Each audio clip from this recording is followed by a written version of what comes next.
So if you've been in downtown Minneapolis, you know there are some empty storefronts. Now the Minneapolis Downtown Council is launching a new plan to enhance shopping along Nicollet Mall. They came up with several strategies to keep and attract new retailers between 5th and 10th Street. So it doesn't quite get to us. We're so close. Yeah. You can see it. We can almost see it there. The new retail district. This is tricky, I think. Let me ask this. Do you think downtown Minneapolis needs retail? I think there's this assumption that we do, and I wonder. I think some things. I think having Target downtown is great. Having that convenience department store, I think that's helpful. I don't know if you need a Barnes & Noble. Obviously, that didn't work. Yeah.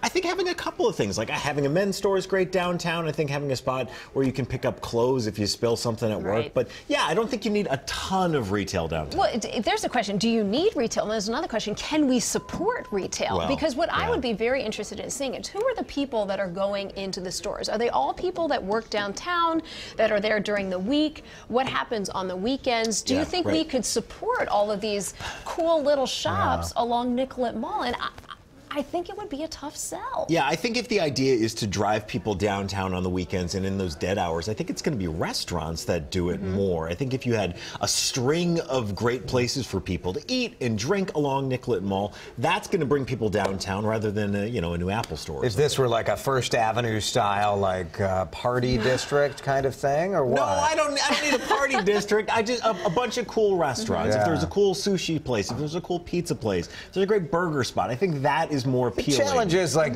Minnesotans don't want to pay for parking, and we have seen this at any sort of downtown in kind of a large city that's not a huge city, right? And so people who live in the area don't want to go through the perceived hassle of coming downtown. And so destination retail is dead. It just is. Department stores are dying. Destination retail is more about those kind of experiential small stores, and those are living in the neighborhoods. Yeah, so I just question, North Loop, are we having, is this really what we want? Do you want to relocate all the North Loop stores to Nicollet Mall? No, I'm fine with them being there. I can make my way over there if I need something. So is there room in the marketplace for a bunch of new retail? I don't know. I think it would be tough. I mean, the Dayton's project is going to be a good telltale sign. Yeah, I think that'll be fun. I think there's plenty of food options in there as well, but I don't know about downtown's doing well. There's a ton of people living here. Offices are at full capacity. Yeah. So Our producer and I would like to ask for a movie theater downtown. If you could put that in, that would be super. nice. Yeah.